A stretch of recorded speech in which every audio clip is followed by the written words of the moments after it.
In the endless stretch of Tanzania's golden savanna, where the morning sun rises, slowly over acacia trees and the wind whispers through the tall grass, lives a people who remain connected to the most ancient ways of humankind. They are the Hadzabi, a small tribe of hunter-gatherers who have lived here for thousands of years. Their life is not guided by machines nor measured by clocks. It flows with the rhythm of the land, the call of birds, and the warmth of fire. For the Hadzabe, fire is more than survival. It is the center of their world, where meals are prepared, where stories are told, and where bonds are kept alive. As dawn breaks, Hadzabi hunters rise from their simple shelters made of branches and leaves. They carry bows carved from local wood and arrows tipped with poison made from desert rose plants. Their tools are simple, yet their knowledge is profound. They walk lightly on the dry soil, their eyes sharp, scanning every footprint, every broken twig, every rustle in the distance. For them, hunting is not only skill, it is memory, passed down from fathers to sons, from uncles to nephews. A small animal is spotted. With silence and precision, an arrow is released.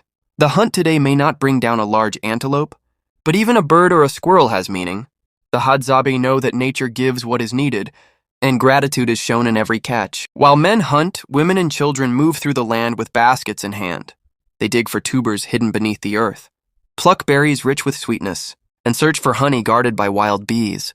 Climbing the giant baobab trees, they risk stings and scratches, but return with golden treasures of honeycomb. These foods, roots, fruits, and honey, are just as important as meat. They make up the rhythm of daily survival, and they connect the Hadzabe deeply to the land. When hunters return to camp, the fire is already alive. The crackle of dry wood fills the air, flames dancing against the soft wind.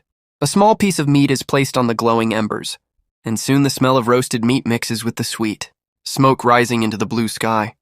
Children gather around, their eyes fixed on the food, their laughter echoing across the savanna. To the Hadzabe, this circle around the fire is home. Not walls, not doors, not roofs, but warmth, light, and the faces of family. When the food is ready, it is shared equally. Every piece, no matter how small, is divided. The Hadzabe live by a principle. No one eats alone, and no one is left hungry. This is their strength. In a world where survival depends on community, selfishness has no place. They believe that food hoarded brings misfortune, while food shared brings blessings from both nature and the ancestors. Even with the smallest hunt, joy is found, not in the size of the meal, but in the act of eating together. As the day ends and darkness spreads across the savanna, the fire becomes a storyteller. Elders sit close to the flames, their voices weaving tales of great hunts, of animals that no longer roam, and of spirits who guide their people. The crackling of the fire joins their voices, and children listen with wide eyes. These stories are not just entertainment. They are lessons.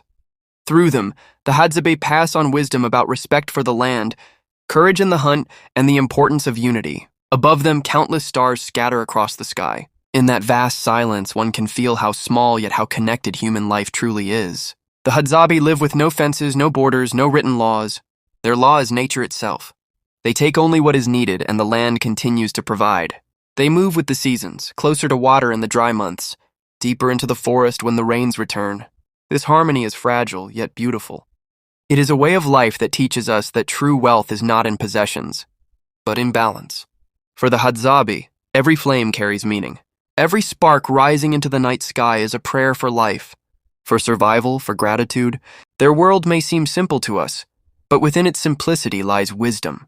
They remind us that humanity's oldest lesson is not to conquer the earth, but to live with it. Not to take without limit, but to share. Not to forget, but to honor those who came before. This is the story of the Hadzabe, a people beyond the flames, a people whose lives, traditions, and brotherhood continue to burn brightly in the heart of the African savanna.